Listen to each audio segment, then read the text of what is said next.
जय जय सद्गुरु ब्रह्मराज की जय। श्री शिवराम दीक्षित सद्गुरु परब्रह्मणे नमः। श्रीमद् बृहद्वासिष्ठ सिद्धांत निर्धारणలను శ్రీమద్ అచల బోధ ప్రతిష్టాపన ఆచార్యులను శ్రీమద్రామడుగు శ్రీ శివరామ దీక్షితుల వారిచే రచింపబడిన శ్రీమద్ బృహద్వాసిష్టమను శ్రీ శివరామ దీక్షితేయము. ఇప్పుడు దీక్షితేయము నుంచి చైతన్య నిరసన ప్రకరణము, మతాల లక్షణము. ఎప్పటి అచలమే కాని ఏ సాధన, ఏ శృతి, ఏ యుక్తి, ఏ అనుభవము పనికిరాదు. మొదలు కొన లేక తనకు తాను స్వతసిద్ధమై ఉన్నది కనుక ఉన్నదే ఉన్నది. అచలం కాక రెండో దానికి మూలం లేదు. ఇందుకు భూమండలమందు భ్రాంతి లేని వారు ఉన్నారేమో అని వెతుక్కోవలెను. వెతికి చూచి వారితో కూడా ఉండి వారి జాడ కనుక్కోవలెను. కనుక్కోక మూలం లేని ఈ గుర్తెరిగే శరీరం నేను అని నమ్మి ఉండెనా అంతరమందు గుర్తెరిగే యముడు వలె ఉండి చస్తాడు. బాహ్యమందు గుర్తెరిగే పందివలే ఉండి చస్తాడు. వైరాగ్యం చేత సన్యాసం చేసి తిరిగేనా గుర్తెరిగే గాడిది వలె ఉండి చస్తాడు. యోగా అభ్యాసం చేసి తిరిగేనా గుర్తెరిగే దొమ్మరివాని వలె సాధించి ఒకనాడు పడి చస్తాడు. వాయుధారణం చేసిన గుర్తెరిగే పాము వలె ఉండి చస్తాడు. కర్మాలు చేసిన గుర్తెరిగే పంచబ్రహ్మల వలె, చాకలవాని వలె, మంగళవాని వలె, కుమ్మరవాని వలె, సాలివాని వలె, మేదరవాని వలె, మాదిగవాని వలె ఉండి చస్తాడు.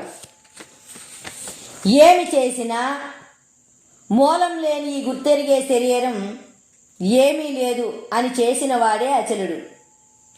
ఈ గుర్తెరిగే శరీరం ఏమీ లేదు అని సర్వకాలం ఎడతెగక నిద్ర వచ్చినదాకా ప్రతిదినము మరువక చచ్చినదాకా అభ్యాసం చేసినవాడు పుట్టని చావని అచలమే కాని మరి ఒకటి కాదు. ఇది నమ్మిన వారికి రాకడా లేదు, పోకడా లేదు. ఇదిగాక మూలం లేని ఈ గుర్తెరిగే శరీరం చేసిన మర్యాద వినినా గుర్తెరిగే పెద్ద పులివలే ఉండి చస్తాడు. మూలం లేని ఈ గుర్తెరిగే శరీరం చేసినది ఏది నమ్మరాదు. నమ్మిన సంకెళ్ళు తగిలినట్టే. మోక్షభ్రాంతి అయినా బంధభ్రాంతి అయినా తగిలి శాస్త్రవాసన చేత లోకాంతరమ గమనమైన తగిలి దానంత వాడై నరకమనే శరీరం విడువబడక మునిగేది తేలేది సుషుప్తి అనే అంధకారములో సుఖమనే దురాశ చేత మూలం లేని ఈ గుర్తెరిగే శరీరం తప్పిన తప్పకుండా అతుకు పెట్టుకొని నేను దొరను అని గుర్తెరిగే ఏనుగు వలె ఉండి చస్తాడు. ఇప్పుడు పరిపూర్ణ బోధ. శీఘ్రముగా ఈ గుర్తెరిగే శరీరం లేని అచలమై ఉన్న గురువును వెతుక్కొని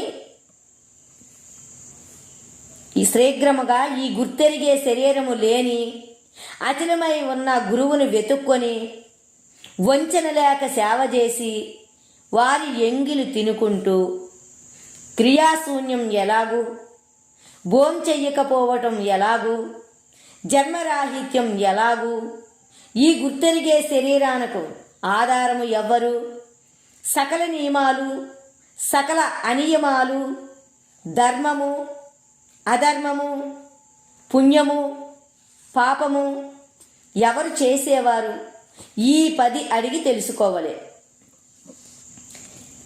చెప్పసఖ్యంగాని ప్రశ్నలు. గ్రంథాలు ఎవరు చేసినారు? పుట్టని చావని అచలం చేసిందా? మూలం లేని ఈ గుర్తెరిగే శరీరం చేసిందా? ఇది ఒక ప్రశ్న. పుట్టని చావనిది ఒక్కటి, పుట్టి చచ్చేది ఒక్కటి ఉన్నదే? ఇది ఒక ప్రశ్న. జగద్భ్రాంతి ఎవరికి వచ్చింది, ఎవరికి పోవును? ఒక్కటే అని కొందరు అంటారు. ఒకటి ఎటువంటిది? అది ఎక్కడ ఉన్నది? అది నేను ఒక్కటే అంటారు. పుట్టేవాణ్ణి చచ్చేవాణ్ణి నేను అయితి. పుట్టని చావనిది అది అనే. అది వేరే ఇది వేరేనా? అది ఇది ఒక్కటేనా? ఎవ్వరు భ్రాంతి పుట్టకుండా చెప్పరు. ఏ భాష్యాలు భ్రాంతి లేకుండా చెప్పలేదు. ఇటువంటి వాళ్లకు చెప్పంగానే భ్రాంతి పోవద్దా?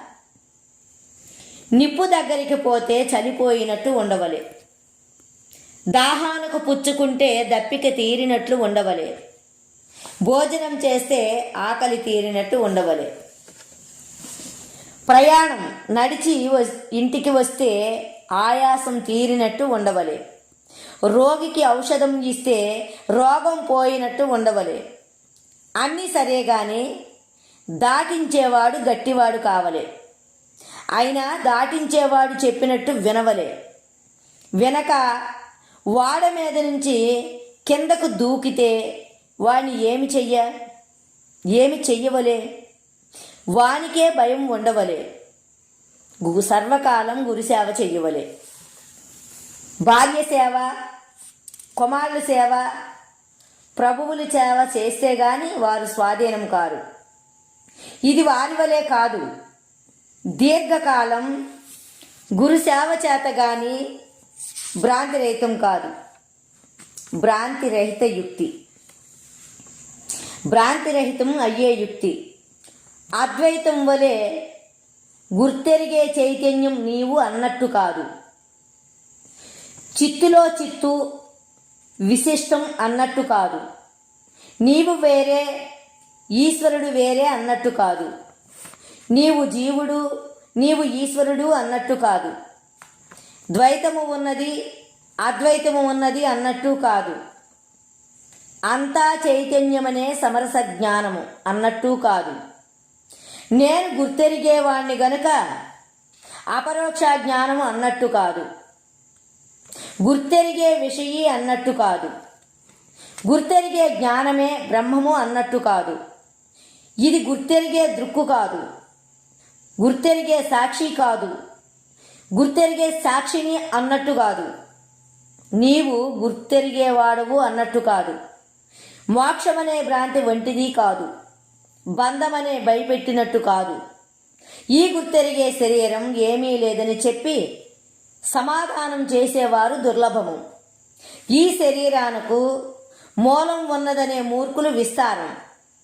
స్వప్న దేహాలకు మూలము లేనట్టు ఈ గుర్తెరిగే దేహానికి మూలము లేదు.